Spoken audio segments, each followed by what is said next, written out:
આગામી બકરી ઈદના તહેવારને લઈ વિશ્વ હિન્દુ પરિષદ, બજરંગ દળ અને ગૌરક્ષક દળ દ્વારા આજે કલેક્ટર અને પોલીસ કમિશનરને આવેદનપત્ર પાઠવવામાં આવ્યું હતું અને ગૌ કતલ અટકાવવાની માંગ કરી હતી।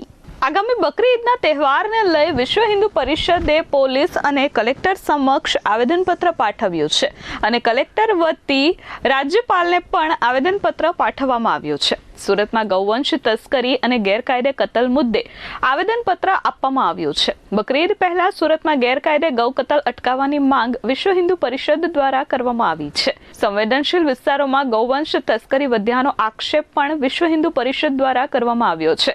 આ સાથે તેમણે કહ્યું છે કે ગેરકાયદેસર કતલખાનાઓ સામે તાત્કાલિક રેડ પાડવામાં આવે જેથી કરી ગૌ કતલ અટકી શકે।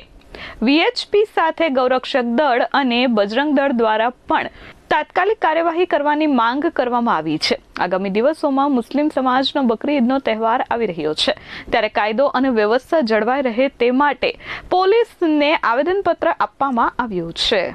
આજે વિશ્વ હિન્દુ પરિષદ ગૌરક્ષા આયામના નેતૃત્વમાં રાજ્યપાલશ્રીને કલેક્ટરશ્રીના માધ્યમથી એક આવેદનપત્ર આપવામાં આવ્યું છે। જે આવેદનપત્રમાં અમારી માંગ છે કે ગૌ માતાને રાષ્ટ્રીય માતા, રાષ્ટ્રીય ધરોહર ઘોષિત કરવામાં આવે। ગૌ હત્યા વિરોધી જે કાનૂન છે એ કાનૂનને સખ્તીથી લાગુ કરવામાં, સંપૂર્ણ દેશમાં એક પણ ગાયની હત્યા નહીં થાય તે માટેનો એક સખ્તીથી કાનૂન લાગુ થાય। ત્રીજી માંગણી એ છે કે સંપૂર્ણ દેશમાંથી જે ગૌમાંસ નિર્યાત કરવામાં આવશે એને 100% પ્રતિબંધિત કરવામાં આવે ને કતલખાના છે એમને ગૌ અભયારણ્યમાં પરિવર્તન કરવામાં। જે બકરી ઈદ આવી રહી છે એમાં એક પણ ગાયની કતલ નહીં થાય તે માટે આજે સંપૂર્ણ ગુજરાતમાં કલેક્ટરશ્રીના માધ્યમથી રાજ્યપાલશ્રીને આવેદનપત્ર આપીને વિશ્વ હિન્દુ પરિષદ આ પ્રકારની માંગ કરી છે। કલેક્ટર સાહેબે બહુ પોઝિટિવ જવાબ આવ્યો।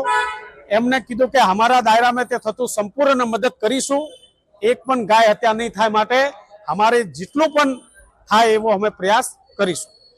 Bureau report S24 news Surat.